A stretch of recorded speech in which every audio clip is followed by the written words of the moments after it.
مخلصين له الدين ولو كره الكافرون لا إله إلا الله وحده صدق وعده ونصر عبده وأعز جنده وهزم الأحزاب وحده لا إله إلا الله والله أكبر الله أكبر ولله الحمد.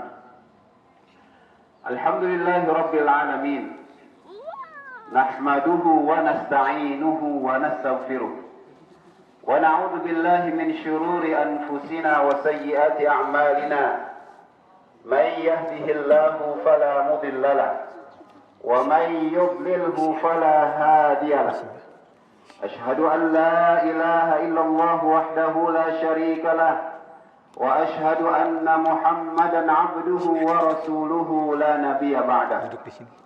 اللهم صل وسلم وبارك وشرف وعظم على سيدنا وحبيبنا وشفيعنا ومولانا محمد وعلى آله وأصحابه أجمعين.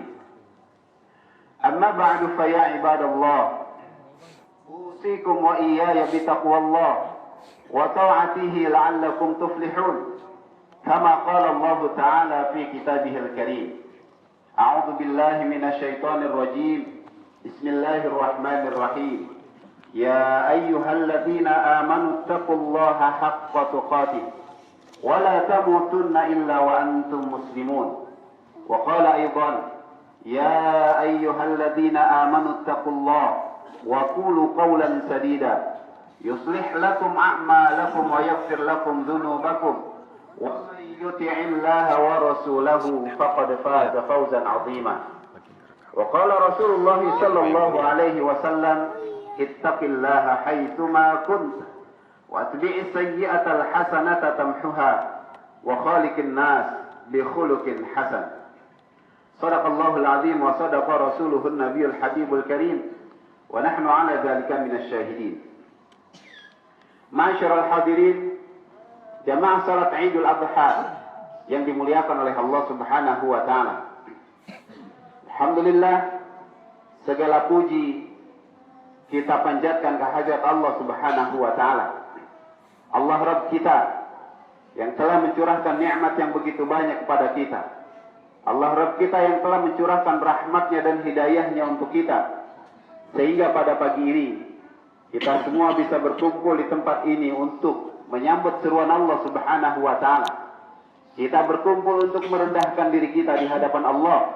Kita berkumpul juga untuk mengagungkan, membesarkan, memuliakan nama Allah Subhanahu wa taala melalui lantunan takbir, tahmid dan tahlil yang telah kita kumandangkan sejak kemarin, bahkan mungkin sejak beberapa hari yang lalu. Pagi ini kita berkumpul bersamaan dengan di belahan dunia yang lain, saudara kita kaum muslimin, jutaan jamaah haji juga berkumpul di padang Arafah, merendahkan diri mereka di hadapan Allah Subhanahu wa taala, menyampaikan segala keluh kesah, segala permohonan, segala istighfar mereka, permohonan ampun mereka kepada Allah. Namun yakinlah apa yang kita lakukan di sini, lantunan takbir, tahmid dan tahmidan kita kumandangkan dari tempat sini juga bertautan dengan apa yang mereka lakukan, bertautan dengan apa yang mereka sampaikan kepada Allah Subhanahu wa taala. Kita doakan semoga ibadah haji yang dilakukan oleh saudara-saudara kita kaum muslimin diterima oleh Allah Subhanahu wa taala dan mereka semuanya dianugerahkan haji yang mabrur oleh Allah, dan semoga kita diberikan kesempatan dan kelapangan untuk bisa juga menyambut panggilan Allah, menunaikan ibadah haji di waktu-waktu yang berikutnya. Amin ya rabbal alamin. Ma'asyiral hadirin, jamaah sekalian yang dimuliakan oleh Allah Subhanahu wa taala. Dalam satu kesempatan Rasulullah sallallahu alaihi wasallam pernah menyatakan al-hajju Arafah. Haji itu adalah Arafah. Inti dari ibadah haji yang dilaksanakan adalah saat kita berkumpul di padang Arafah. Kita melaksanakan wukuf di padang Arafah sebagaimana yang telah dilaksanakan oleh jamaah haji kemarin. Mereka semua berkumpul dengan identitas yang sama, yaitu sebagai ibadullah, sebagai hamba-hamba Allah. Mereka berkumpul dengan kondisi yang sama. Sama-sama makhluk yang lemah, yang tidak ada perbedaannya di sisi Allah Subhanahu wa taala kecuali ketakwaan mereka kepada Allah. Inna akramakum 'indallahi atqakum. Yang paling mulia di antara kalian adalah orang-orang yang bertakwa kepada Allah Subhanahu wa taala. Mereka berkumpul dengan mengenakan pakaian yang sama, dua helai kain ihram, dan tidak ada beda sama sekali antara orang biasa dengan orang penting, antara rakyat dengan para pejabat, antara bawahan dengan pimpinan dan lain sebagainya. Semuanya berkumpul dalam suasana yang sama, yang butuh kerinduan, yang butuh kasih sayang, yang butuh ampunan Allah Subhanahu wa taala. Itulah ibadah haji. Itulah wukuf di padang Arafah yang merupakan inti dari ibadah haji yang dilaksanakan pada setiap pelaksanaan ibadah haji. Namun jemaah sekalian yang dimuliakan oleh Allah Subhanahu wa taala, ketika kita bicara tentang Arafah, maka akan banyak sekali hal-hal yang mungkin terngiang di dalam pikiran kita, di dalam hati kita. Salah satunya adalah bahwa Arafah itu adalah menjadi tempat di mana Allah Subhanahu wa taala kemudian mempertemukan lagi dua hamba Allah yang saling mengasihi, dua hamba Allah yang saling mencintai karena Allah Subhanahu wa taala. Setelah mereka diturunkan dari kampung halaman mereka, mereka diturunkan dari rumah kenikmatan mereka, yaitu surga Allah Subhanahu wa taala. Kemudian mereka dipisahkan di tempat yang jauh dalam beberapa waktu lamanya, maka Arafah itu yang menjadi tempat mereka kembali bertemu dalam limpahan kasih sayang Allah Subhanahu wa taala. Mereka itulah Nabiullah Adam alaihi salam dan istrinya Hawa. Saat kita bicara tentang Arafah, maka kita bicara tentang berkumpulnya manusia pada waktu yang sama di tempat yang sama. Maka ini mengingatkan kita dengan satu kondisi. Ini mengingatkan kita dengan satu hari di mana nanti kita juga akan dikumpulkan oleh Allah Subhanahu wa taala dari manusia pertama yang Allah ciptakan sampai manusia terakhir yang Allah ciptakan, yaitu di Yaumul Mahsyar, di padang mahsyar. Pada saat itulah kita dibangkitkan oleh Allah Subhanahu wa taala dalam keadaan hufatan uratan ghurlan, dalam keadaan tidak berpakaian, tidak beralas kaki dan tidak berkhitan. Kita dikumpulkan di tempat yang sama, dengan kondisi yang sama, dengan penuh kebingungan, dengan penuh kepanikan dan ketakutan. Hari apa ini? Dan mau dibawa kemana kita pada hari itu? Yaitu Yaumul Mahsyar. Hadirin jamaah sekalian yang dimuliakan oleh Allah, tidak ada yang terjadi pada saat itu kecuali kebingungan manusia, kecuali kepanikan manusia, kecuali ketakutan manusia akan nasib mereka masing-masing.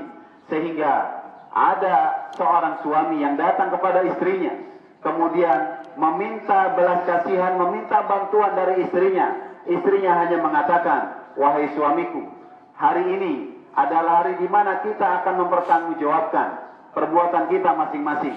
Dan aku juga masih tidak tahu bagaimana nasibku kelak pada hari ini, menolongmu. Kemudian suami itu datang kepada anaknya, meminta bantuan dan anaknya mengatakan, hari ini adalah hari di mana kita akan mempertanggungjawabkan diri kita masing-masing di hadapan Allah. Maka aku tidak bisa menolongmu, hai ayah, karena aku juga tidak tahu bagaimana nasibku di hadapan Allah pada hari ini. Akhirnya, likulli imri'in minhum yawma idin sya'nu yughni. Pada hari itu, setiap jiwa akan mempertanggungjawabkan apa saja yang telah mereka lakukan selama hidup di dunia. Masyarul hadirin, jamaah sekalian yang dimuliakan oleh Allah Subhanahu wa taala. Maka ketika Allah nanti akan mengumpulkan kita di Yaumul Mahsyar, yang di situ kita semua dalam kondisi yang sama, mengalami ketakutan, mengalami kebingungan dan kepanikan. Tidak ada yang menyelamatkan diri kita kecuali satu hal, sebagaimana yang pernah disabdakan oleh Rasulullah sallallahu alaihi wasallam ketika beliau bersabda, sab'atun yudhilluhumullahu yawma la dhilla illa dhilluh. Ada 7 kelompok manusia yang nanti akan mendapatkan naungan Allah Subhanahu wa taala pada saat tidak ada naungan lain kecuali hanya dari Allah Subhanahu wa taala. Dan salah satu hal yang disebutkan oleh Rasulullah adalah rajulun qalbuhu mu'alliqun bil masajid. Seseorang yang hatinya senantiasa terpaut dengan masjid. Hatinya terpaut dengan masjid, akhirnya dia selalu bersemangat untuk hadir ke masjid melaksanakan ibadah kepada Allah, melaksanakan salat berjamaah bersama saudara-saudaranya kaum muslimin. Hatinya senantiasa terpaut dengan masjid sehingga dia tidak tenang kalau dia jauh dari masjid, sebagaimana seekor ikan yang diangkat dari tempat hidupnya yaitu air. Maka lama-kelamaan dia mengalami kegelisahan, dia mengalami lemah, dan akhirnya dia akan mati. Maka seperti itu pula lah ketika diri kita jauh dari masjid, kita akan menjadi orang-orang yang akhirnya menjauh dari Allah. Bahkan tidak menutup kemungkinan hati kita akan menjadi hati yang mati, jauh dari cahaya Allah Subhanahu wa ta'ala. Allahu Akbar, Allahu Akbar, Allahu Akbar, walillahil hamd. Ma'asyiral hadirin, jamaah salat Idul Adha yang dimuliakan oleh Allah Subhanahu wa ta'ala. Ketika pagi ini kita berkumpul melaksanakan salat Idul Adha, namun ada satu hal yang biasanya juga selalu terngiang dalam setiap pelaksanaan salat Idul Adha, yaitu nafaktil atau perjuangan kehidupan Nabiullah Ibrahim alaihi salam bersama dengan keluarganya, istrinya Ibunda Hajar, kemudian anaknya Ismail alaihi salam. Inilah yang menjadi latar belakang. Inilah yang menjadi napak tilas yang akhirnya kemudian dilestarikan oleh Allah Subhanahu wa taala dan dilaksanakan oleh kaum muslimin, jutaan kaum muslimin sampai akhir zaman nanti. Bagaimana Nabiullah Ibrahim alaihi salam menyambut seruan Allah Subhanahu wa taala untuk menyembelih putranya sematawayang dari istrinya Ibunda Hajar. Padahal putra beliau itu adalah harapan keinginan yang sudah jauh-jauh hari dimintakan kepada Allah Subhanahu wa taala lewat satu doa. Rabbi habli minas salihin. Ya Allah, karuniakan kepadaku keturunan yang termasuk dari orang-orang yang soleh. Allah jawab dengan lahirnya Ismail alaihi salam, sehingga beliau Ismail alaihi salam menjadi anak yang sangat dicintai oleh Nabiullah Ibrahim. Akan tetapi Allah Subhanahu wa taala menguji Nabiullah Ibrahim, diperintahkan untuk menyembelihnya sebagai hamba Allah yang taat kepada Allah Subhanahu wa taala.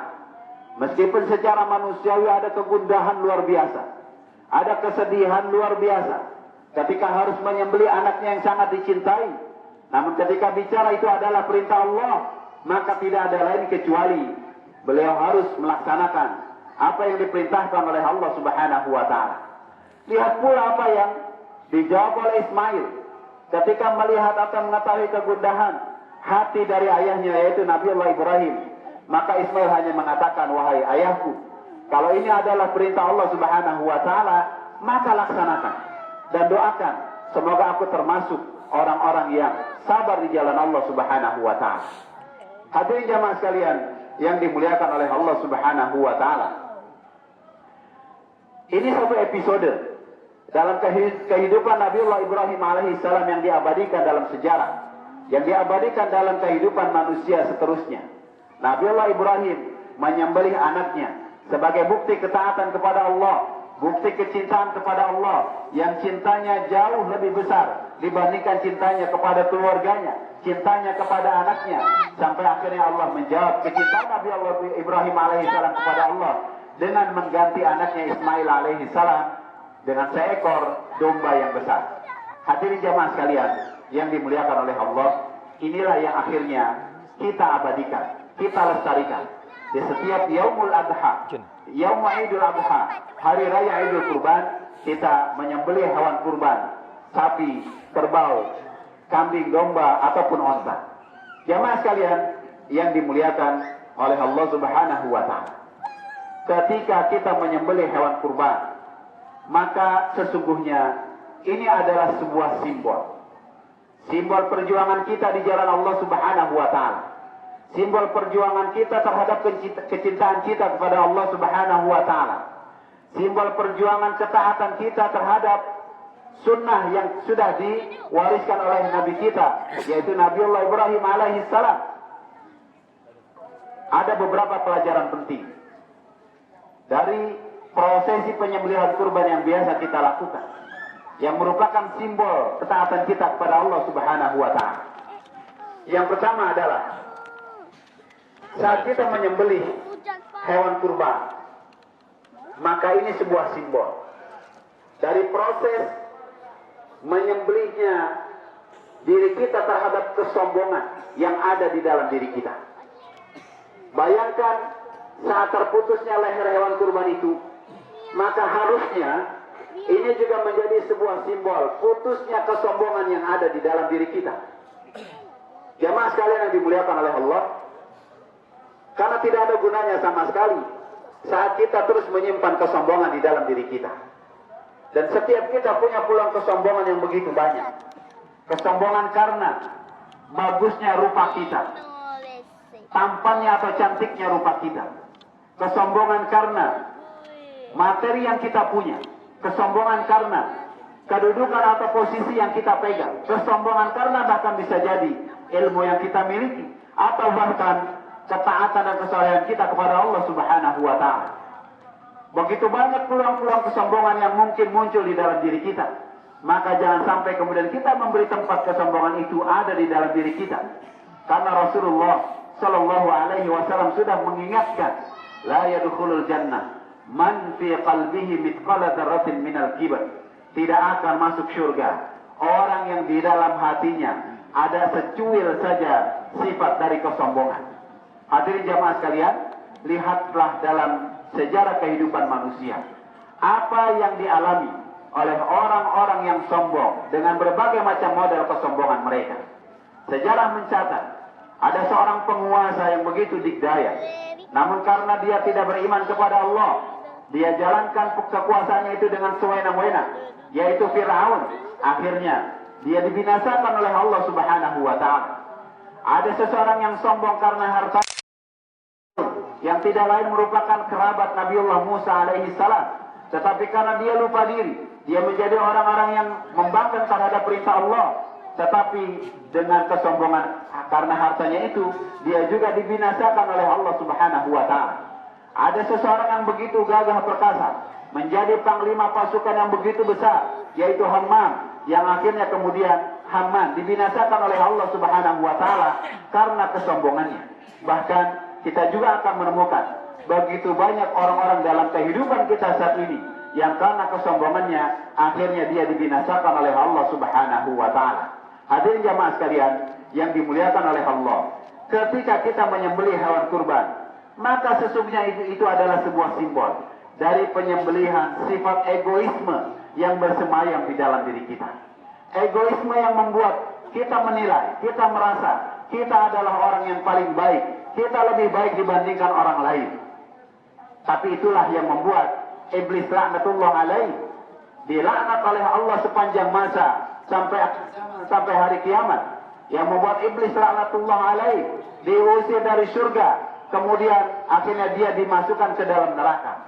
Itulah yang membuat iblis laknatullah alaih sama sekali tidak mendapatkan kebaikan dari rahmat Allah Subhanahu wa Ta'ala, karena mereka mengatakan ana khairum minhu, aku lebih baik daripada dia, dari Adam alaihissalam yang diciptakan dari tanah, sedangkan iblis diciptakan dari api. Merasa menjadi lebih baik dibandingkan orang lain, itulah sifat egoisme yang akhirnya membuat diri kita binasa di dalam pandangan Allah Subhanahu wa Ta'ala. Egoisme yang membuat kita tidak peduli orang lain, lebih mementingkan kebutuhan diri kita sendiri, lebih mementingkan kebutuhan keluarga kita sendiri. Padahal ada saudara-saudara kita kaum muslimin yang juga membutuhkan uluran tangan kita. Ada saudara-saudara kita kaum muslimin yang membutuhkan kepedulian kita, membutuhkan bahkan pengorbanan kita untuk membantu mereka. Hadirin jamaah sekalian yang dimuliakan oleh Allah Subhanahu wa Ta'ala, egoisme inilah yang juga akhirnya mengikis nilai-nilai persaudaraan di antara kita. Padahal Allah Subhanahu wa Ta'ala dalam satu ayatnya sudah mengingatkan, innamal mu'minuna ikhwah, sesungguhnya kaum muslimin itu adalah orang-orang yang bersaudara. Rasulullah dalam banyak hadisnya juga sudah mengingatkan, mukmin yang satu dengan mukmin yang lain ibarat satu tubuh, yang apabila satu anggota tubuh merasa sakit, maka seluruh tubuhnya juga akan merasakan sakit yang sama. Hadirin jamaah sekalian, inilah yang sekarang sedang terjadi. Ketika ada sebagian kaum muslimin di Myanmar, Burma, etnis Rohingya, yang sampai hari ini, bahkan ketika Idul Adha saat ini, mereka kembali mengalami pembunuhan, pembersihan etnis, penyiksaan yang begitu luar biasa, yang kalau dilihat dalam kacamata manusia, kita tidak akan menemukan ternyata ada manusia yang sejahat itu. Ada manusia yang begitu zalim berbuat kekejian yang luar biasa.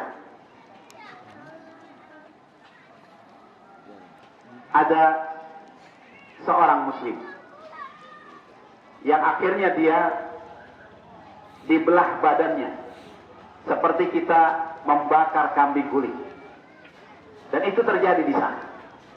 Ada saudara kita kaum muslimin yang masih dalam keadaan hidup kemudian disiksa begitu keji luar biasa. Itu terjadi di sana. Bahkan yang lebih menyayat lagi, ada seorang anak usia 2-3 tahun yang dia sedang menyusu kepada ibunya, sedang meminum air susu ibunya, tetapi ibunya sudah meninggal dunia akibat dari penyiksaan yang dilancarkan oleh orang-orang sana. Banyak sekali kekejian-kekejian yang tidak terdampar dalam pikiran kita. Kok bisa ada manusia yang melakukan seperti itu? Tetapi itu dialami oleh saudara-saudara kita kaum muslimin. Nyata. Ini dialami oleh saudara-saudara kita kaum muslimin saat ini. Maka kalau ada egoisme yang masih bersemayam di dalam diri kita, maka kita akan mengatakan, biarkan itu urusan mereka. Itu bukan urusan kita. Urusan kita di sini masih sangat banyak. Masih begitu banyak orang-orang susah di negara kita yang butuh bantuan kita. Betul. Itu adalah sebuah kebetulan. Itu adalah sesuatu yang tidak bisa kita pungkiri. Tetapi ingatlah, Allah Subhanahu wa taala sudah mengingatkan tadi, innamal mu'minuna ikhwah. Bahkan Rasulullah dengan ucapan yang keras itu mengatakan, man tashabbaha biqaumin fahuwa minhu. Siapa yang tidak peduli dengan urusan kaum muslimin, maka dia tidak termasuk dalam kelompok itu. Dan inilah yang sekarang dialami oleh saudara-saudara kita kaum muslimin di Myanmar, etnis Rohingya, yang mereka sedang dikejar-kejar oleh pemerintah Myanmar, oleh pemerintah Myanmar. Mereka tidak diberikan kesempatan untuk hidup karena kesalahan mereka cuma satu, illa ayyaqulu rabbullah, karena mereka mengatakan Tuhan kami, Rabb kami adalah Allah Subhanahu wa taala. Karena itulah akhirnya mereka mengalami pembersihan etnis. Karena itulah akhirnya mereka dibunuh, tidak diberikan kesempatan untuk hidup di atas bumi Myanmar. Masyaallah hadirin jamaah sekalian yang dimuliakan oleh Allah, maka sebagai bukti masih ada sifat ukhuwah Islamiyah, masih bersemayam kepedulian Islamiyah kita kepada saudara kita kaum muslimin. Tidak ada lain yang harus kita lakukan kecuali kita harus membantu mereka, kita harus menolong mereka. Dan ada dua bentuk bantuan yang harus kita berikan. Yang pertama adalah kita doakan mereka agar Allah Subhanahu wa taala menurunkan pertolongannya untuk mereka, agar Allah memberikan kesabaran yang berlipat ganda untuk mereka, dan agar Allah bisa menyelamatkan mereka dari kezaliman pemerintahan setempat. Dan kita juga bisa bantu lewat materi kita. Maka khatib ingin menghimbau dan ingin menyarankan kepada saudara-saudara kaum muslimin yang ada di tempat ini, marilah infak yang kita kumpulkan pagi ini kita serahkan untuk membantu saudara-saudara kita kaum muslimin di Myanmar. Sungguh mudah-mudahan apa yang kita lakukan ini nanti akan menjadi saksi di hadapan Allah Subhanahu wa taala ketika Allah bertanya kepada kita, apa yang sudah kita lakukan untuk membantu saudara-saudara kita di Myanmar. Hadirin jamaah sekalian yang dimuliakan oleh Allah Subhanahu wa taala. Ketika kita menyembelih hewan kurban, ini adalah sebuah simbol. Kita ingin menyembelih bersemayamnya syahwat atau hawa nafsu yang menguasai diri kita. Karena hawa nafsu inilah yang akhirnya membuat kita semakin jauh dari Allah Subhanahu wa taala. Hawa nafsu inilah yang akhirnya membuat kita punya kecenderungan untuk melakukan kemaksiatan kepada Allah Subhanahu wa taala. Inna nafsa la'ammaratun bisu. Sesungguhnya nafsu itu, syahwat itu senantiasa menyeru kita untuk melakukan keburukan-keburukan. Dan sudah begitu banyak orang-orang yang tertipu oleh hawa nafsu. Begitu banyak orang-orang yang dia tidak bisa mengendalikan hawa nafsunya, akhirnya ia disesatkan oleh nafsu itu sehingga ia semakin jauh dari jalan Allah Subhanahu wa taala. Inilah yang kita hindari. Kita ingin ketika Allah Subhanahu wa taala memberikan umur panjang kepada kita, memberikan kesempatan hidup di dunia ini, kita menjadi orang-orang yang tetap berjalan di atas ketentuan Allah. Kita tetap menjadi orang-orang yang berada di bawah naungan Allah Subhanahu wa taala, di bawah limpahan cahaya Allah Subhanahu wa taala, bukan menjadi orang-orang yang semakin jauh dari jalan Allah Subhanahu wa taala. Masyarul hadirin, jamaah sekalian yang dimuliakan oleh Allah Subhanahu wa taala. Itulah setidaknya beberapa hal yang kita sembelih dari diri kita, yang kita potong dari diri kita. Semoga ketika kita bisa menyembelih kesombongan yang ada di dalam diri kita, kita menyembelih egoisme yang bersemayam di dalam diri kita, atau kita menyembelih syahwat, hawa nafsu yang menguasai diri kita, maka Allah akan jadikan kita hambanya yang tetap istiqomah di jalan Allah Subhanahu wa taala. Allah dijadikan oleh Allah Subhanahu wa taala sebagai hambanya yang peduli kepada keselamatan diri kita, peduli kepada keselamatan keluarga kita, tapi kita juga peduli kepada keselamatan masyarakat kita, bangsa kita, dan saudara-saudara kita kaum muslimin di mana saja mereka berada. Semoga Allah jadikan kita hambanya yang tetap istiqomah di jalan Allah Subhanahu wa taala. Amin ya rabbal alamin. Allahu akbar, Allahu akbar, Allahu akbar, walillahil hamd. Masyarul hadirin, jamaah sekalian yang dimuliakan oleh Allah, inilah khutbah yang bisa khatib sampaikan pada kesempatan pagi ini. Semoga menjadi manfaat buat kita semuanya. Menggugah kepedulian kita bahwa ada saudara-saudara kita kaum muslimin yang butuh uluran tangan kita, butuh kepedulian dan butuh bantuan kita. Bukan cuma di Myanmar, tapi juga di tempat-tempat yang lain yang begitu banyak. Mudah-mudahan kita bisa berkontribusi sesuai dengan kemampuan kita, sesuai dengan itu menjadi saksi di hadapan Allah kelak bahwa kita sudah menunjukkan kepedulian kita kepada saudara-saudara kita kaum muslimin yang mengalami kesulitan. Dan akhirnya marilah kita berdoa kepada Allah Subhanahu wa taala, semoga Allah menerima puasa kita, Allah menerima ibadah kurban kita, dan Allah menerima setiap amal kebaikan yang kita lakukan. Bismillahirrahmanirrahim. Alhamdulillahi rabbil alamin. Hamdan yuwafi ni'amahu wa yukafi'u mazidah. Ya Rabbana lakal hamdu kama yanbaghi li jalali wajhikal karim wa li'azimi sultanik. Allahumma salli ala sayyidina Muhammad wa ala ali sayyidina Muhammad. Allahumma ighfir lana dhunubana wa kaffir 'anna sayyi'atina wa tawaffana ma'al abrar. Allahumma ighfir lana dhunubana wa liwalidayna warhamhuma kama rabbayana shighara. Wa li jami'il muslimina wal muslimat wal mu'minina wal mu'minat al-ahya'i minhum wal amwat. اللهم أصلح لنا ديننا الذي هو عصمة أمرنا وأصلح لنا دنيانا التي فيها معاشنا وأصلح لنا آخرتنا التي إليها معادنا واجعل الحياة زيادة لنا في كل خير واجعل الموت راحة لنا من كل شر. اللهم أعنا على ذكرك وشكرك وحسن عبادتك. اللهم آت نفوسنا تقواها زكها أنت خير من زكاها أنت وليها ومولاها يا رب العالمين. اللهم إنا نسألك الهدى والتقى والعفاف والغنى. اللهم إنا نسألك رضاك والجنة ونعوذ بك من سخطك والنار. اللهم إنا نسألك حسن الخاتمة ونعوذ بك من شر العاقبة وسوء الخاتمة. اللهم أحسن عاقبتنا في الأمور كلها وأجرنا من خزي الدنيا وعذاب الآخرة.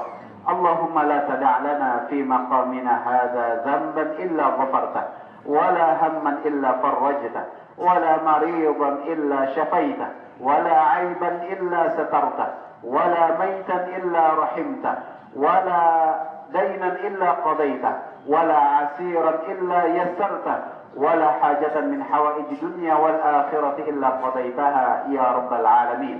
اللهم ربنا تقبل منا صلاتنا وصيامنا وقيامنا وتضرعنا